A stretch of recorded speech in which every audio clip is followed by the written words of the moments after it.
Today we are going to be painting asparagus. Now here in the UK we are heading into asparagus season, so it seemed very fitting that we're going to be painting these for this week's tutorial. So stick around and I'll show you how to paint these with easy to follow steps. Okay, my name's Ray Campbell and welcome to my studio where every week I show you how to paint with watercolour using easy to follow step-by-step instructions using my Learn to Paint as you paint technique. I've already done my drawing on mixed media paper, which looks like this. I like to use it from time to time because it is easy to blend the watercolour paint. I even provide you with an outline that looks like this, and I'll tell you later on in this tutorial how you can grab this for completely free along with the reference photograph that I'm using today. So stay tuned for that. I'm using a handful of paints, as you can see swatched out here. These are all from the brand Deep Light. I'm using them today because I really love them, and I will be giving you a couple of alternatives as we work through the tutorial in case you don't have these paints. So let's make a start with the painting. Watercolour is all about mixing your layers from light to dark, building up each layer in turn. So we're going to start off by mixing the colour that we see lying underneath. Now when you're looking at the asparagus tips, you'll see that there are different colours. Obviously we've got the green colour of the asparagus, and then we've got these kind of beigey, purpley little tips on the actual tip of the asparagus itself, as well as these little areas here. And we're going to tackle these in two separate portions. So the first colour that we need to get onto the paper is that green tone, and for that I'm going to be using a mixture of these two greens here. These are green woodpecker, and if you look really closely you can see that granulation there of that beautiful yellow tone that we see underneath, as well as chrome green, which will kind of neutralize this color. I'll talk to you about the other colors as we work through. If you don't have these, you could use a sap green and maybe something like a Perylene to dumb it down a little bit. So don't worry if you haven't got these colors, but I'm going to start off by mixing my first wash, and I'm going to just add a little bit of water to these to activate them, and I'm going to be using the lid of my Deep Light paints just to create my colors on there. I'm using a couple of brushes today. I'm going to be using my number 4 size spotter and also my number 2 Snowdrop pointed round, and both of these are from Rosemary Co. All of the materials that I'm going to be using today I will link in the description box underneath in case I'm going a little too fast for you, so you can check them out for yourself as we work through the tutorial. Okay, so our first wash is going to be this lovely green colour, so let's start mixing this up. I'm going to use my number 6 brush to begin with. So we just need a small puddle, not very much, because we are going to be building these up slowly. So green woodpecker goes on first, and we're going to have a separate puddle. Let me move that out of the way slightly, of this green colour here.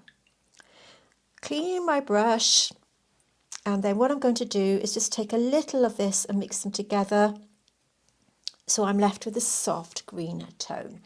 Now because I'm using mixed media paper today, it's going to make the application a little bit easier. If you're struggling with watercolour paper, sometimes it can be very absorbent, and I really like that, but if you're new to watercolour painting it can be a little bit more tricky to blend your paint with.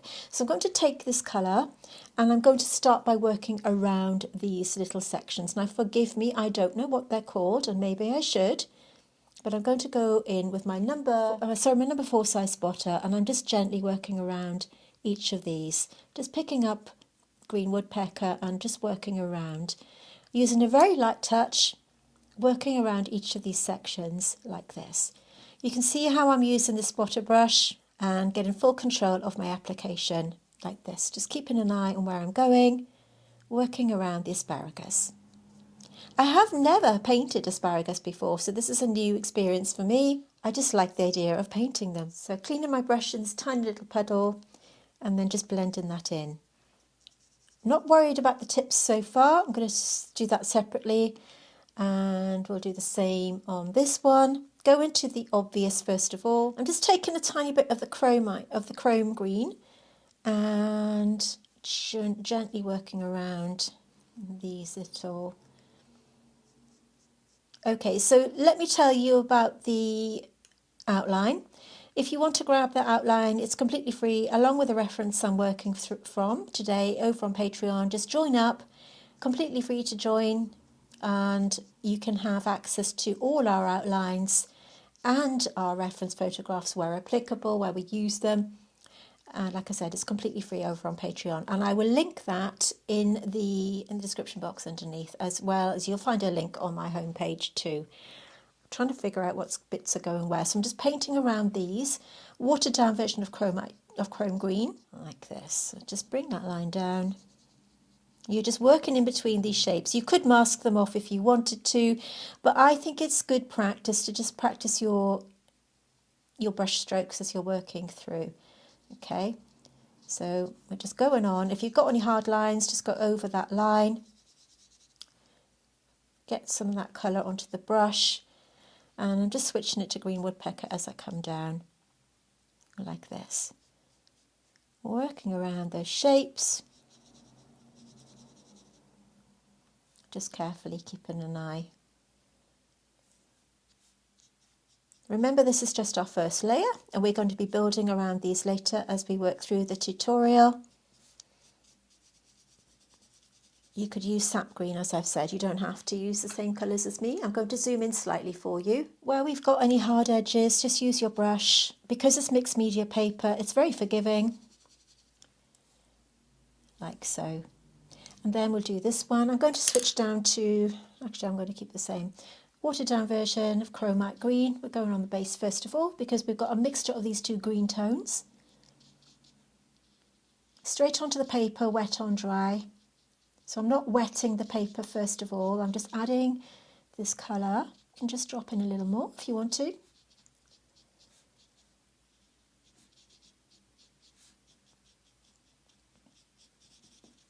And then I'm switching to green woodpecker because I want that more yellowy tone.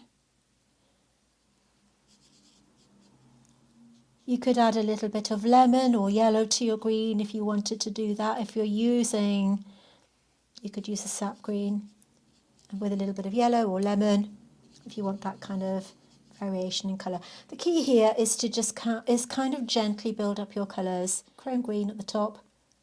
All I'm doing at this stage is mapping in my colour so that I can see where I'm going to be going a little later on. Chrome green. Just using my brush to just gently nudge that colour around. Working in between these sections. And like I said, forgive me, I don't know what they're called. Let me know in the comments if you know what I'm talking about. I should know really, shouldn't I? But there we go. Okay, so I'm just going to go to my number 2 brush, picking up the chrome green, just a tiny bit on the tip there, just add a little bit of water to get that moving. And with my smaller brush, just going to go in between one or two of these, just add a tiny bit of water just to work around these. And then we're just going to be patient and let the watercolour paper dry. Just blending that in. The brushes are all from Rosemary Co, and I will link these as well in the description box underneath, okay, so you can check them out. These are lovely brushes, they're all synthetic and they're great for larger washes. You can get different size spotter brushes, which I really like. I tend to use a number 4 for most things with larger washes. I'm just going back over this colour here with the green woodpecker. It's a nice bright colour, so we're just going to go over some of these shapes. It's still kind of drying, but I want to get that on. This green woodpecker on its own. This time with my number 2 brush. And just get it on. So I haven't kept the reference photograph in screen today because it takes a lot of real estate on my screen. I don't want to necessarily have it in, but because I'm giving it to you for free on Patreon, you can go and grab that yourself and take advantage of getting those freebies from me so that you can join in with me here on my channel. So I'm just going over the colours now that I've mapped them in. I know where I'm going, so I'm just gently going over using the technique that I'm using with my brush. You can see here Smaller brush this time, just going around each of these shapes, bringing it down, switching my brush, adding some water to my chrome paint and coming down. Layer by layer. The reason I'm doing them in layers is because each layer will shine through underneath and give that bit of a natural look, and it also makes the process a little less daunting, because especially if you're new to painting, it can be a little bit scary. So my job is to make it as easy as possible for you to follow along with me.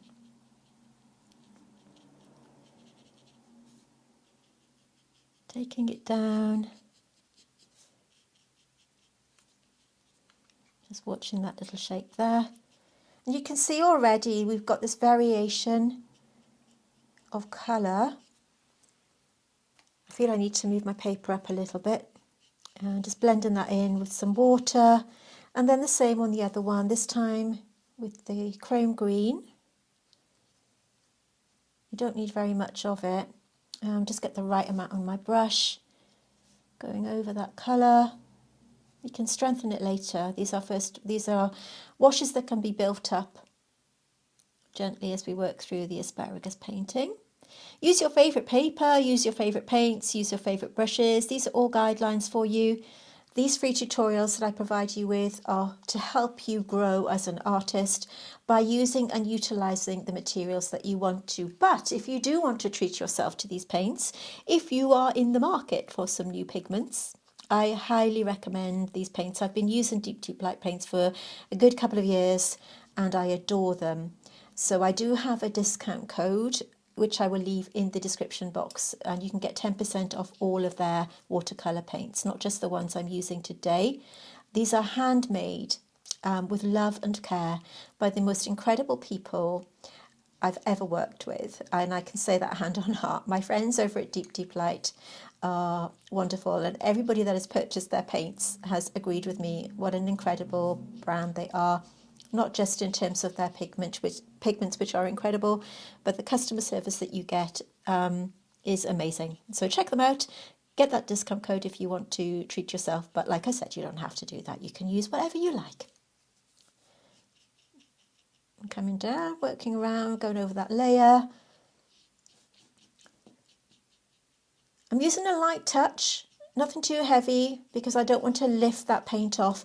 The downside about using a mixed media paint is because it can lift off. It kind of works in your favour as well because it helps with the blending. So you need to use a light touch. If you're used to working with watercolour paper, use that. If you like using watercolour paper, use what you want to. But I try sometimes to just mix things up a little bit and use that. I'm just going to go back to green woodpecker and just go in between these and strengthen that colour.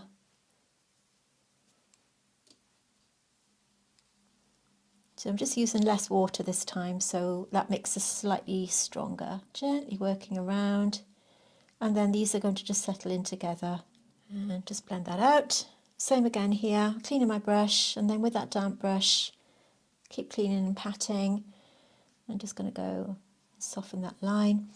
Because I've gone outside the pencil line very, very slightly here, I have an Eradicator brush and I'm just going to move that off.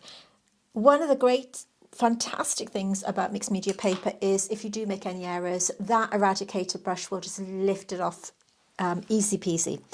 Okay, I'm going to let this dry. I can't do anything to the top bits and the other colours until that's dry, because if I add the colour now, it's going to just bleed into that green paint, and I don't want that. And it also means I can't do anything until that's completely dry. I'm just using this opportunity to tighten any mistakes where I've gone into these little areas that I don't want to. This Eradicator brush is perfect for removing those. Very, very easy on mixed media paper. Also, if you want to get a little bit of a blur going on, you can just use that to do that. Any areas where it's a little bit untidy, use that opportunity. You can also use this brush to create some negative space if you want to, but we'll do that later. I'm going to let this dry, but while we're waiting for it to dry, let me tell you a little bit about my Patreon. I've already mentioned that you can head over there to get your free outline that looks like this, but we do have paid membership levels over there where I create content exclusive which is exclusive to my patrons. You won't find any of our Patreon tutorials here on YouTube. Our YouTube tutorials are full length and you do not have to go over to Patreon to buy them. I give them to you as my gift so that you can paint along with me. But if you do want to level up your watercolor painting with a more in-depth tutorial that's free of those pesky ads, and you may want to consider some one-on-one time with me with our rose level, let's just take a little look to see what you get. If you enjoy my watercolor tutorials here on YouTube, then you're going to love what's waiting for you over on my Patreon. By joining, you'll unlock exclusive content that you won't find anywhere else, packed with tips, techniques and inspiration to help you become a more confident artist. I've created 3 membership tiers so that you can choose the one that fits you best, our Clematis being the most popular, offering all my monthly watercolor tutorials, no matter what level you're at. But if you're serious about improving your painting, our Rose tier is perfect for you because this mentorship level gives you one-on-one video calls with me where we can chat about your progress and troubleshoot any challenges to explore new ways to elevate your art. Finding content on Patreon is super easy now. The collections tab keeps everything organised by theme or subject, and the handy search bar makes it easy to find exactly what you're looking for. So if you're ready to unlock your creative potential, build your skills and connect with a supportive community, join me on Patreon today. Now you can join and leave Patreon at any time, but we also have an annual membership. If you want to take advantage of that, you can get an extra 10% off your overall fee. So do check us out, and remember there are some spaces left on that Rose membership level. We'd love to see you over there, and it is a way that you can support my channel. With that said, let's let this dry and then we can press on with our second layer.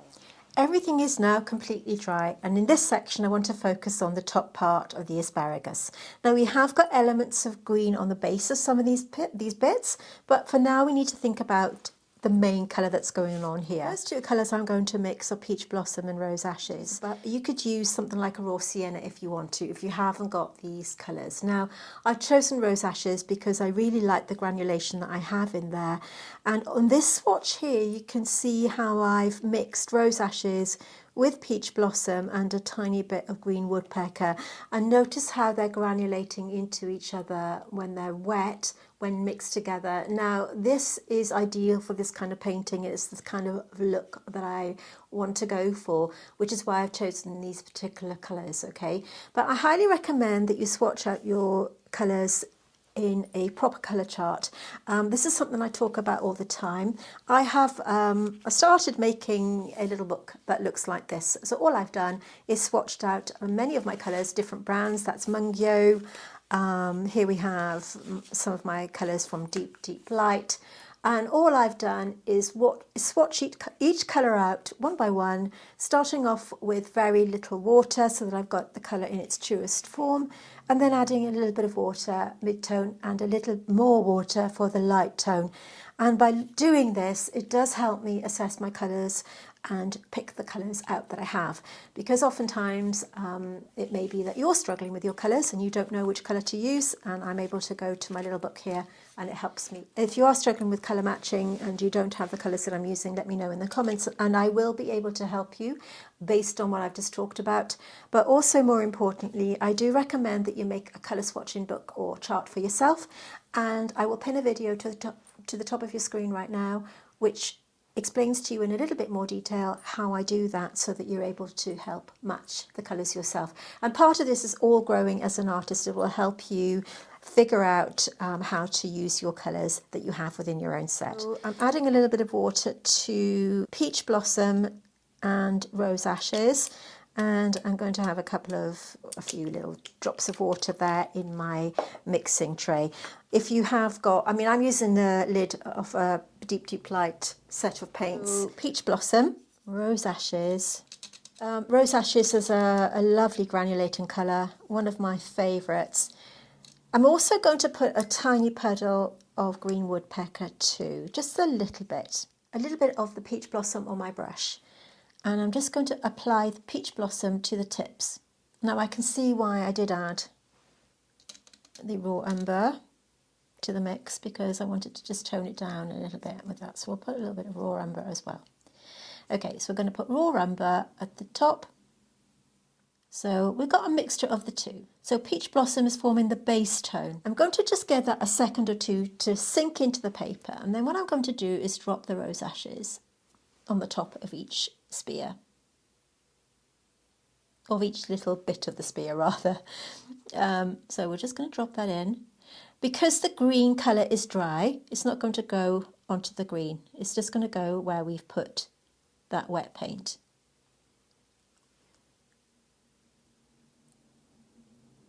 Getting a little bit of that green, and I'm going to put that at the base. And that's going to then merge into that damp colour. So we've got the beginnings of those colours, and with my damp brush I'm just going to work that in, and we can bring them all together towards the end. It's just a case of getting this colour on really quickly, pop it on, and because it's mixed media paper, it's not drying super quickly. I'm going to drop in the rose ashes on the tips. From this we can let it dry and then start to really build up the shapes that we see. So this is kind of semi-dry. I'm picking up rose ashes and I'm just kind of putting them in, adding a bit of definition to one or two of these parts, because this will help us assess everything later. It's a little drier now. You can see that that isn't kind of bleeding into the rest of the paper, but it's not bone dry. It gives me that leeway. So we can just pop that in a little bit better to get these shapes in place. So with a damp brush, we're just kind of gently moving it into the existing section. So just gently blend it in, and you're just moving that around into this paper. The next thing I'm going to do is add a pop of colour to the stalks, the green areas, and that will help us reassess the other colours. Of course it is a process, it's going to take time, but all I can do now is let this dry. Because we have the magic of editing, I'll be right back. Everything's completely dry, so we need to focus on the greens again, and by getting the greens to the correct level, it will help us assess the rest of the values. So for this, we're going to mix up the two colours, same as before.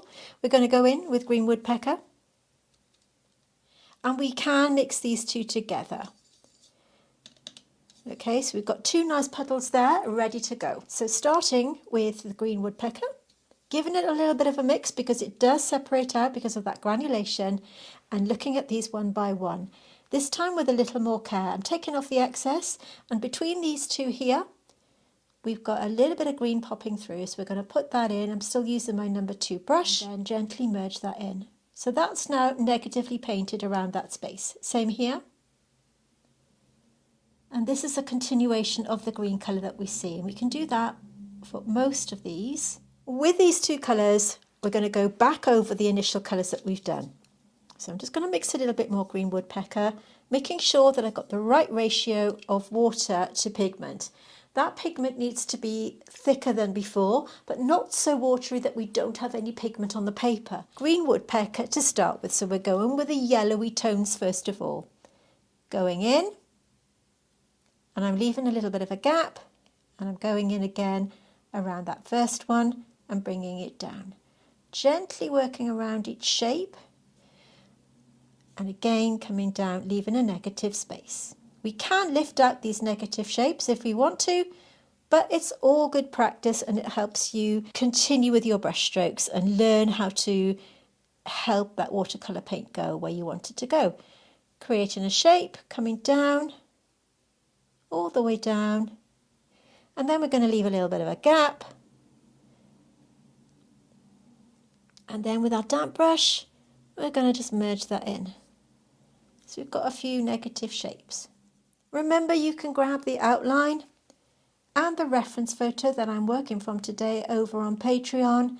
As I've said, I've chosen not to put it on screen today, and because I'm giving it to you for free, you can grab it yourself and hopefully paint along with me, because that's why I'm creating these tutorials for you, so that you can learn to paint as you paint using this follow along method that I use. Okay, so towards the outside edge of this one, I'm going to take a tiny bit of chrome green and just mix that in a little bit there to create a sharper edge here.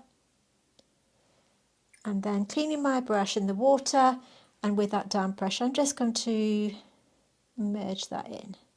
I'm using a very light touch. You don't want that paint to kind of run away with you. So again, we're going to have a line coming down here.